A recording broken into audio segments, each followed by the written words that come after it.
Hi, everyone. This is Reverend Samara Grace Daniels. How are you doing? I hope you're doing okay. And I hope you're somehow finding some peace for yourselves in this time of chaos. I wanted to share with you something that I found, I don't know, comforting or perhaps even inspiring. I reread the preamble to the Constitution. All of this talk about, defending the Constitution and how important it is. And yes, I studied it in sixth grade, but that's been a long, long time. So I reread the preamble, which is sort of the intention behind the Constitution. What is it that they were wanting to achieve or trying to achieve? And I know many of you have read it as well, but I just want to take a few minutes and study it a little bit with you to see how we're doing as a country in terms of that original intention. And I know, of course, it was written when only men had the vote, calm down, calm down. It's what we have, and we can always hopefully improve it. So the preamble has basically 6 different objectives. And the first was, we the people of the United States, number 1, in order to form a more perfect union. Well, I was thinking about that and thinking about how the haves and the have-nots and the Republicans and Democrats and independents and religions and all of that have their different ideas of what a more perfect union would look like. Certain people get excluded, certain people get put on top, certain people are invited to leave the room.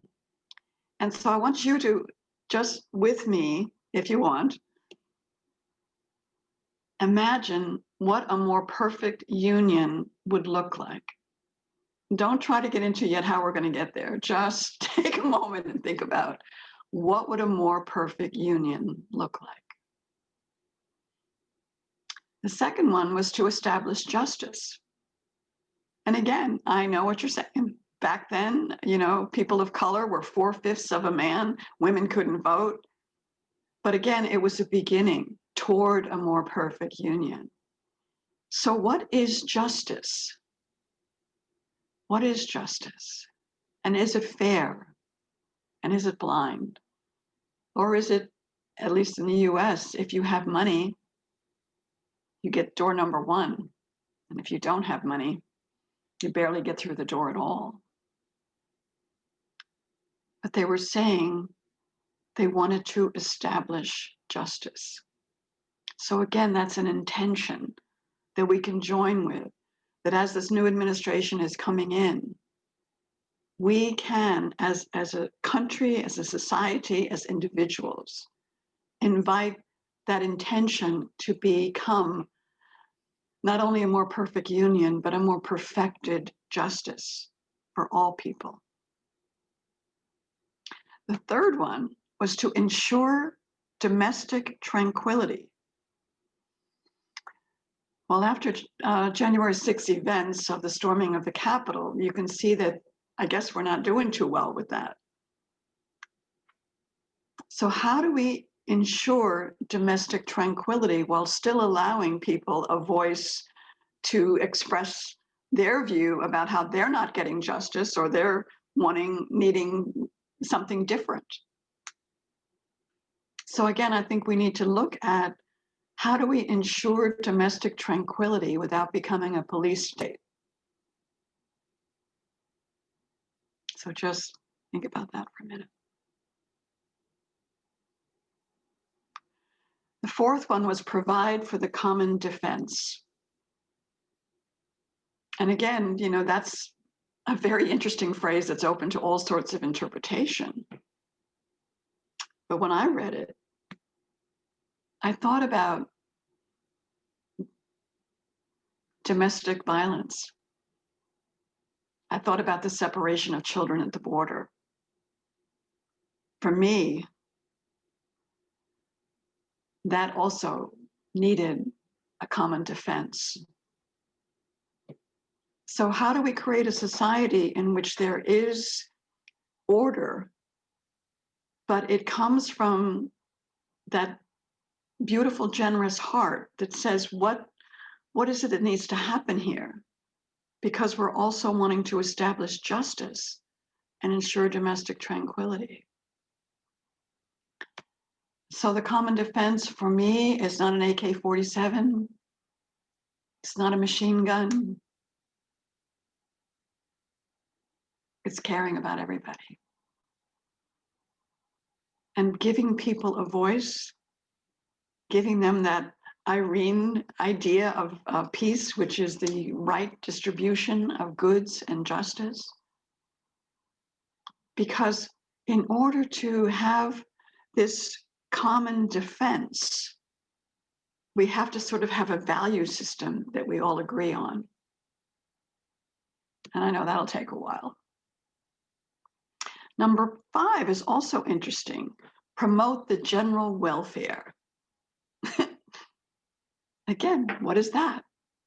What is that? There's been all sorts of challenges about how to have equal rights, how to have a fair opportunity for everyone, how to have housing opportunities and job opportunities and educational opportunities that are somehow helping the general welfare. And in the last few years, it's gotten increasingly challenging because the rich seem to be getting richer and the poor seem to be struggling even more. So again, I want to take us back to that beginning when those founders said we need to promote the general welfare. And I'm open to hearing any ideas you have about that. And then we get to number 6, to secure the blessings of liberty for ourselves and our posterity. Wow. So liberty, and again, what is that? We had all of these challenges about should I wear a mask, shouldn't I wear a mask, et cetera, et cetera. It's not an argument I want to get into, but you could see that there were people who felt that that was somehow an infringement on their personal freedom. By the same token, if no one cared about the community, if no one cared about anyone outside of themselves, boy, think about the traffic.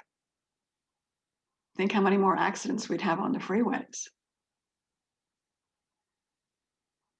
So what's behind all of these beautiful 6 ideas? My thought, and again, if you have a positive comment, I will hear it. If not, please just click me off and go on to the next person, because I'm, like so many of us, struggling to have my own more perfect union in myself, looking out for justice and hoping to be someone who provides for the common welfare of myself and of other people.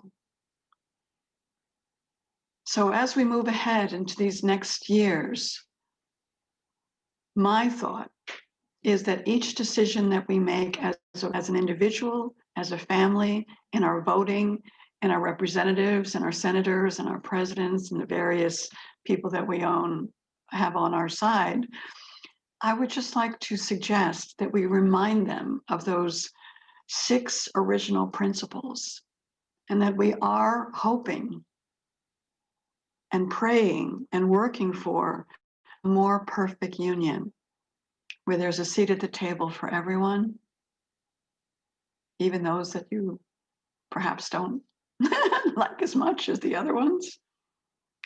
And that domestic tranquility means that we each have a right to live in peace without marauders coming to steal our goods or harm our people.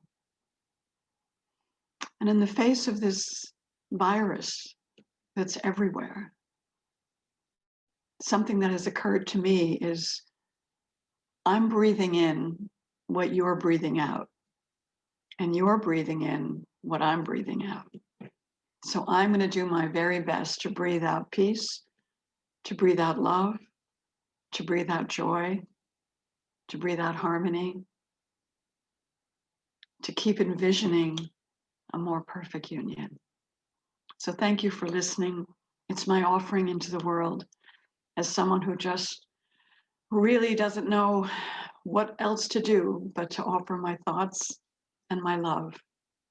So may you dwell in peace. May you find love. And may you know that all of us matter. Namaste.